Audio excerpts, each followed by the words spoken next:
Blessing, a Sally-Face fanfiction by Monty Fay. The candle on the table burned steadily, being some of the only light sources in the house this evening. The power was knocked out due to a storm. The small flame illuminated the red and black tablecloth, our steak and potatoes dinner, my nervous cinnamon-colored complexion, and Kenneth Phelps, or rather my father's, tall, dangerous figure, clothed in black. "Travis, I think you should give thanks this evening," he demanded. "Perhaps this time you won't disappoint me." "Of course, Father." I clasped my clammy hands in prayer. "Our Father in heaven, we give thanks for the pleasure of gathering together for this occasion. We give thanks for the food prepared by loving hands. We give thanks for life, the freedom to enjoy it all, and, My father's eyes narrowed upon my hesitation, and an ugly scowl formed on his face. "Well?" I felt my breath hitch. "And another day to enjoy it." He stood up at the table. "What did I make you rehearse this for if you can't fucking say it here?" Father, I apologize. Please forgive me. I'll start over." My father already raised his hand in the air, the collision between the back of his palm and my face knocking me off my chair.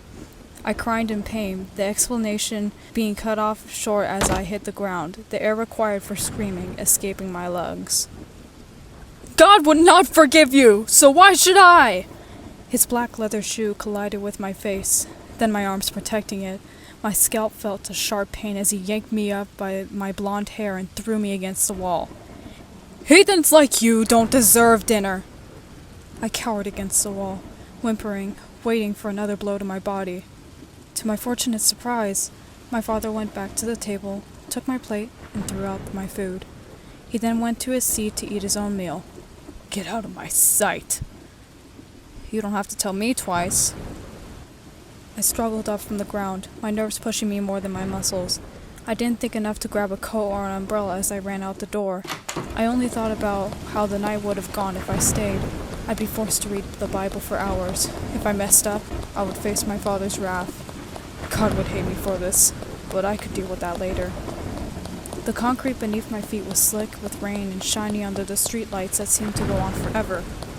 Where was I going this time? Surely I couldn't sleep at the park again, it would be soaked. I continued to run aimlessly. A car drove by me, but it came to a stop a few yards in front of me. The next thing I knew, a person in a yellow raincoat climbed out. I was going to be confused as to why, but as soon as he turned around, I caught a glimpse of that electric blue hair, and I knew. "Travis, what are you doing out here?" Sal Fisher approached me. "Man, it's pouring. Ow, your face, it's swollen." "Oh, that?" I laughed. "It's nothing." "Do you need a ride home?" My eyes widened, showing more desperation than my voice. "No." "You're gonna catch a cold. How about you come with us?" "I couldn't possibly." He grabbed onto my arm.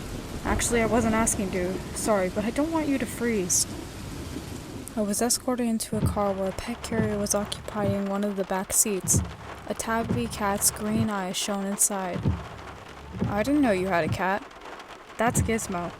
We had to take him to a vet. Say hi, buddy." A small meow came from the carrier and I felt a small smile pull at my mouth. The ride to Sal's apartment complex was short. It wasn't far from my father's church. Soon, I was in Sal's apartment. I awkwardly stood in the doorway as he carried Gizmo in. The place was small compared to my house. The living room and kitchen were combined. It was kind of cozy. His father laid a hand on my shoulder, causing me to jump. "You need to call home, kid?" "No, Mr. Fisher," I declined. "It's okay." He let his hand off my shoulder and raised a blue eyebrow. "Why's that?" Sal interjected. "I kinda hope to hang out with him anyways. Can he stay for the night, Dad?" He calls his father Dad. "I don't see why not," Mr. Fisher smiled. "We have some extra blankets in the linen closet. There might be a sleeping bag in there, too." "Thank you so much," I nodded politely. Sally Face grabbed a puffy blanket from a small closet. "Where do you want to sleep?" "I don't care, really." "Well, the living room gets pretty cold at night. How about my room? The heater is on the ground, so it'll be nice for you." "Sure," I say with a bit more disgust in my voice than I wanted. Sorry, this is super weird for me. Have you never had a sleepover before? Sal queried as he laid the blanket flat on his hardwood floor. I don't think I've ever been in another person's house before. I mean, church camp was a thing, but does that count? I mean, sorta. It's the most formal a sleepover can get. He let out this light and airy laugh.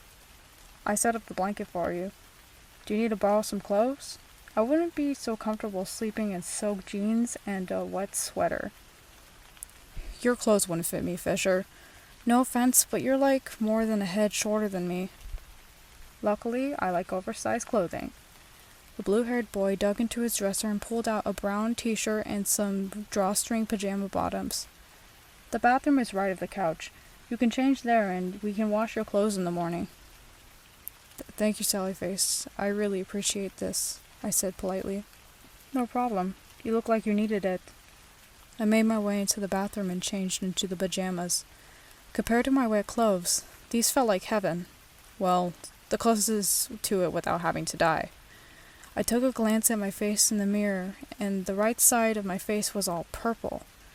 Soon I made my way back into Sal's room and laid down, leaving my clothes beside me. Hey Travis, I just want you to know, I don't sleep with my prosthetic face or eye on. I don't want to freak you out. If you'd rather sleep in the living room, then that's okay, I understand. I really don't mind. I know this is different, but I've let you see my busted up face for who knows how long, so it's fine. You are the last thing I would be scared of. Sal just stared at me, that prosthetic hiding any emotion. He reached both hands behind his neck slowly and unbuckled the straps. With some hesitation, he lowered it and smiled sheepishly. Thank you. The left corner of his mouth was uneven compared to his right, and a bit of his left jaw was missing. His pale skin was like a pebble shore on the left against an undisturbed lake on the right. He removed his glass eye from his left socket and placed it in a glass of what I could guess was water. I laid back in the blanket and folded it over myself. Sal went to his bathroom to brush his teeth, I assume, then climbed back into his bed. He turned over to sleep, his back facing me. Good night. Good night. I stared up at the ceiling, seeing the lightning flash and the thunder crash from outside. Is this God's wrath for me escaping? I disrespected Father by running out of the house. That must be it. I clasped my hands in prayer and whispered for forgiveness. I closed my eyes and could almost see the words I was forced to read for situations like this. It must have been too loud because I heard Sal turn over. His very faint silhouette was propping his head up with his hand, watching me in the dark. What are you doing? He whispered. I whispered back. Praying. What for? It helps me calm down. You okay? I unclasped my hands to feel the cheek that was kicked. It was still tender. Honestly, should I say what I've been thinking or what happened? No, he doesn't deserve to hear me whine. I can't sleep. I can stay up for a bit. Want to grab a snack? I can brush my teeth again. Normally I would decline this type of offer, but my stomach might grow arms and punch me if I did. That'd be cool. Sal grabbed his prosthetic and hid his face again. When the lightning flashed again, his right blue eye shined.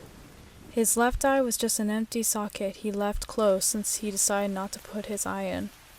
I followed him as he made his way to the pantry and grabbed out peanut butter, bread, and honey. How do you feel about peanut butter and honey sandwiches? I've never had one of them. The only sandwich I've had is the school's bologna. Sal shuddered for some reason. I'll have to change that. He grabbed 3 slices of bread out of the loaf and split each in half with a butter knife. He spread the peanut butter on half of them with the same knife.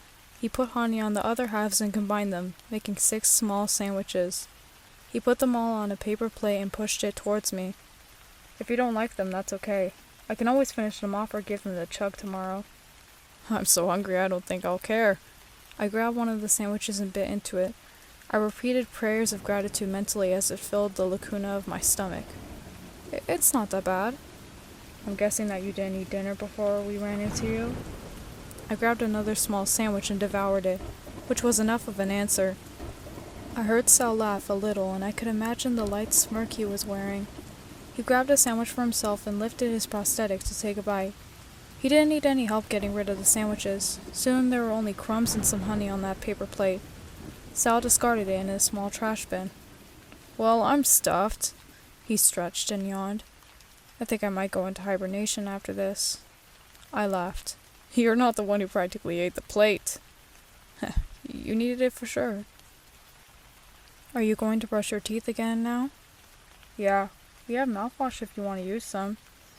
"It's okay, I usually brush my teeth in the morning." "Okay." I left Sal to brush his teeth and just went to my spot on the floor.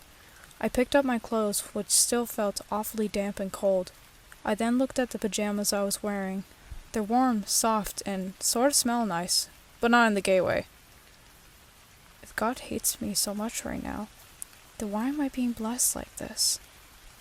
Sal came into the room. "Hey, Trot, are you crying?" I hadn't noticed it, but yes, I was. "Hey, talk to me." He sat beside me. "Is this about why you were in the rain?" I didn't respond, and I avoided his concerned gaze. I wanted to push him away, run out of the apartment, anything to stop the heat in my face. It's nothing." "Hey, it's okay. Remember that time in the bathroom? I meant it when I said that stuff. There's no reason to be embarrassed." There he was, reading my fucking mind. "I'm here for you." I felt myself shaking, trying to keep the emotions and words in my head bottled up. It was like a battering ram that was crashing against the walls I had built up. "Stop crying. Sal has helped you so much and you're burdening him like this. Stop being a loser." My thoughts were cut off when Sal threw his mask to the side. His arms wrapped around me and his face pressed into my shoulder. The hug was the last crash of the battering ram for me. "Just let it out." And the walls came tumbling down. The flood of tears came and I reciprocated his embrace, my head hanging over his shoulder. "I disappointed him again. I was too cowardly, and I ran. I'm so sorry." "It's not cowardly to avoid his wrath," he whispered. "But I deserve it!" Sal pulled away from the hug, his hands on my shoulders. "No, you don't. If I didn't deserve this," he pointed at his face, "then you didn't deserve this." He brushed the tears from my bruised cheek with his thumb, his hand cupping my cheek. I was so shocked by the affectionate action I froze for a second. He kept his hand there, and for some reason, I didn't push him away. I leaned into his hand. I'm so tired." "It is pretty late. You had a rough day." His thumb gently brushed over my cheek. "You think you'll be able to sleep soon?" "Yeah. If it's not a bother, can I ask one more thing?" "Sure, man." Can you pray with me?" "I've never been too religious, but yeah. It sounds like it can help you. So lead the way." So you just bow your head like this, clasp your hands together, and close your eyes." I demonstrated. Sal did as I did perfectly. I caught myself staring, so I just moved on to the next thing. "And now repeat after me. Father, as I lie down for sleep tonight, wash over me with the warmth of your love." "Father, as I lie down for sleep tonight, wash over me with the warmth of your love." As I heard him pray, I felt calmer. "In your mercy, soothe my pain, whether in my mind, body, or soul." "In your mercy, soothe my pain, whether my mind, body, or soul." I felt my jaw unclench, my shoulders relax, and my eyelids grow heavier. Grant me with a restful night of sleep so that when I awake, I am strengthened to do your will. Grant me with a restful night of sleep so that when I awake, I am strengthened to do your will. In my head I added, "And thank you for Sal Fisher. Protect him. I owe my life." I then concluded the prayer aloud. Amen. Amen.